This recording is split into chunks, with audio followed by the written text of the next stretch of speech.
hello. Oh, well, hello there, Mary. Come on into my new studio.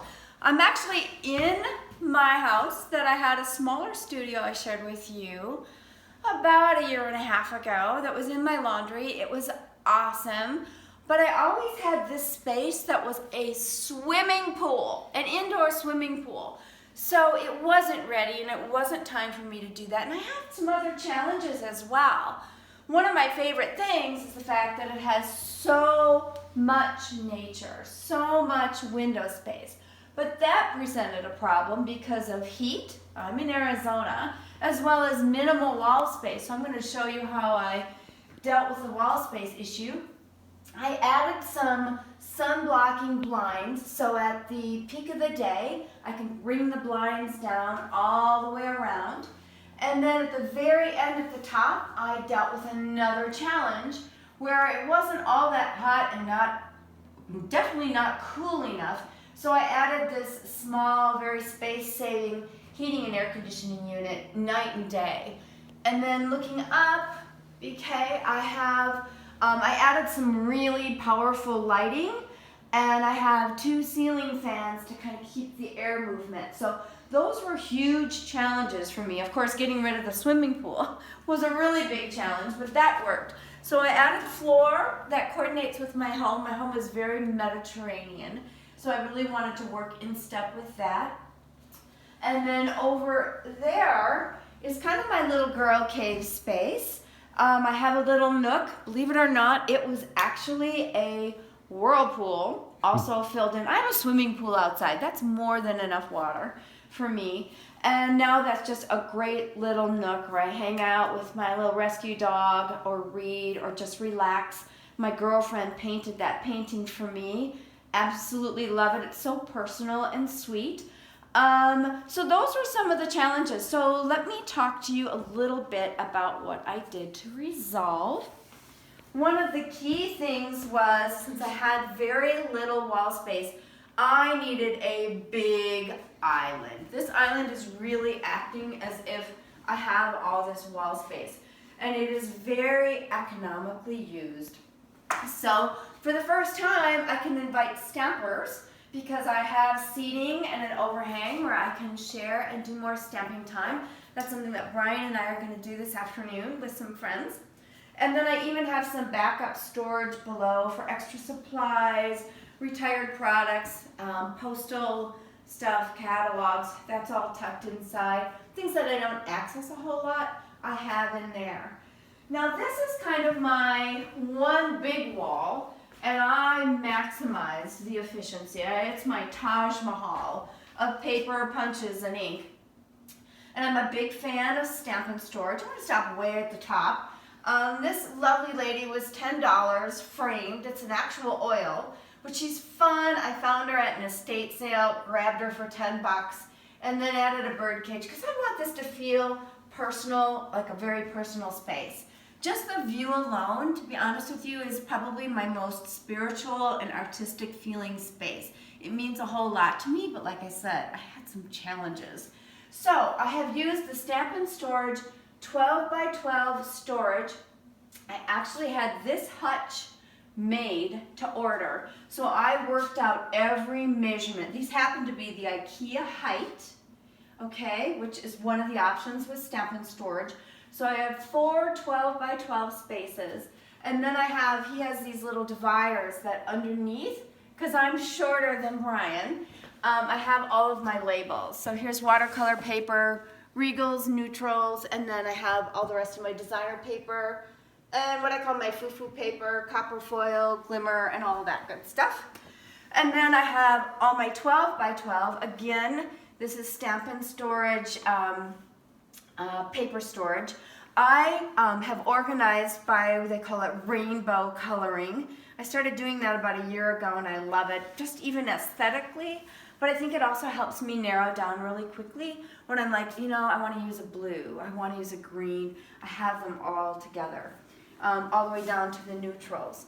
This is actually a custom unit that Brett from Stampin' Storage made for me. It's kind of a catch-all. So if I end up having to expand my punch space, I can fit punches in here. But right now I have blender pens, I have spritzers, I have my hole punches, even some things that have retired because I use them all the time.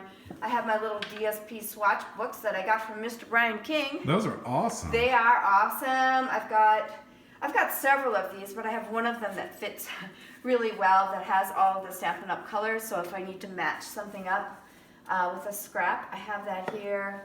I have my take-a-pick tool, those kind of good things. Then I have all my punches here and organized and ready to go. And then I opted for the ink pad refill and marker combination.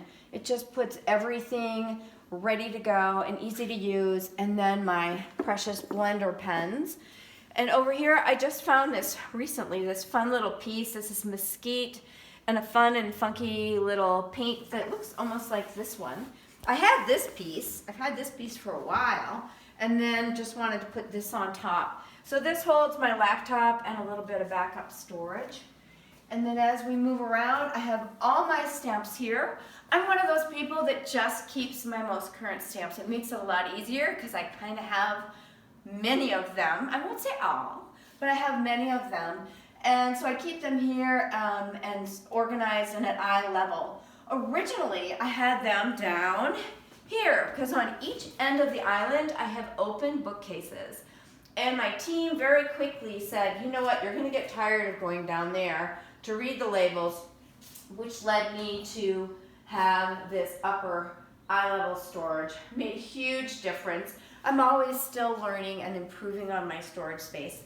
And then here I have two big shots, one ready to go for embossing and one ready to go for cutting. I've got two trimmers that are ready to go. The baskets are really for scraps.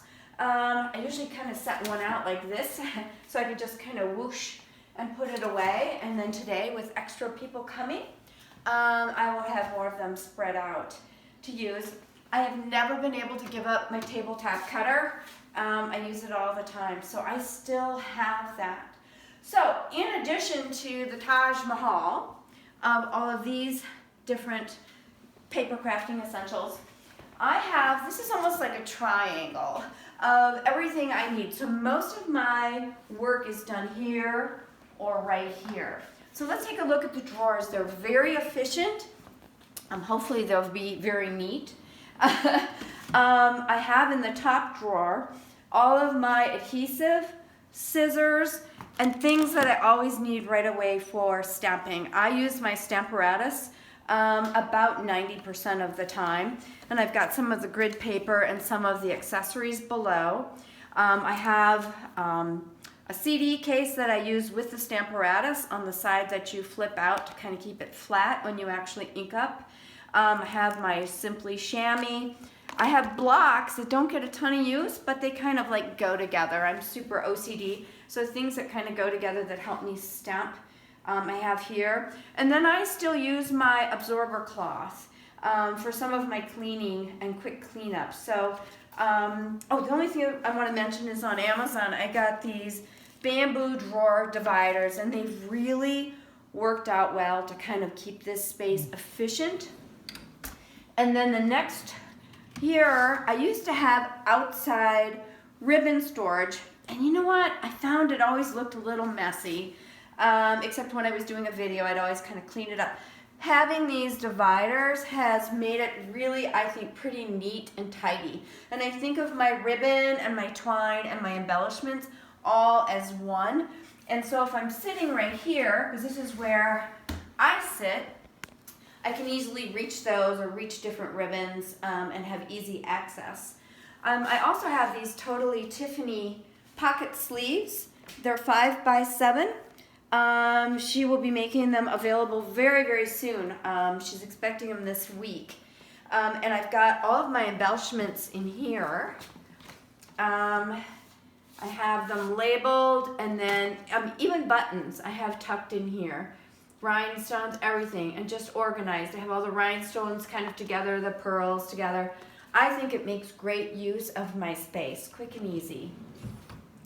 And then down below, this drawer is used almost every day. I have all of my dies organized, I have the same Totally Tiffany 5x7 plastic sleeves. I have a little brother labeler that I add the labels with. And then inside I have from Stampin' Storage these 5x7 magnet cards. I've got a few die sets that require more than one card, but they will both fit inside, and then I have them organized. Mostly alphabetically, but some of the newest ones, like the new celebration ones, I have at the front so that I can remember to use them. And then I've got my embossing folders, I've got my big shot plates, a whole assortment, and then some of my really big dies that don't fit in the normal die storage. Punches. My really big punches that don't fit. And then this is a little more of a catch-all, but I have like my embossing and many of my coloring tools down here, my sponges, daubers, brusho, so kind of an assortment of things. And then as we go across, I've just got these little pencil drawers. I work mostly standing up. Sometimes I'll sit down, but in here I just have sort of personal office supplies. And then in here, I like to use grid paper. So I have my grid paper ready to go, and then some rulers. One of the things that I have loved is this giant craft mat. I found it on Amazon. It's 46 by, looks like 34, but it's big. It helps me to really spread out. And then as we work over here, again, everything is about maximizing space. I have, for example, all of my envelopes, and then I have garbage right here, so it's easy if I'm sitting to get garbage here, and then I've got some of my files. And down below is just where I tuck in my purse. I've got a little gifty for my team, all of my reading glasses, some candles for ambiance. And then this space, I think I mentioned to you before, but I did find some fun fabric in a local place, upholstered that cushion for me, and then just a bunch of pillows. I've got a blanket below, and I've got more of my photography backgrounds. And then this space is all about my photography. I like my photography easy and ready to go, and I needed a deep piece. This is probably a little deeper and wider than I would have liked, but I really need all of it, so I kind of had to opt for practical versus just aesthetic. So inside, it's nice and deep, and I've got my lighting and my photo tent in there, tucked inside, and then I've got a little extra storage. And then on the end, this is where I have my cards. These are Iris storage units. I think I got them from Joann's, get a recommendation by someone else, but they're nice and big. If you make a coordinating envelope, it'll fit in here. Just about any size card I can make fits in here, and you can label them. So I've got most of these labeled, and I've got even some for like treats and 3D. So I have loved sharing my new space with you. Again, I have loved my other space, but I knew someday if I could deal with some of the challenges, the wall space, the heating, the lighting, I would end up out here where I can really witness wildlife above and beyond Brian, wildlife and nature, and really make this whole stamping experience something really special to me. It's always been special, but this new space has really taken it to a new place for me, and I'm having a great time doing it. So thank you, and bye-bye.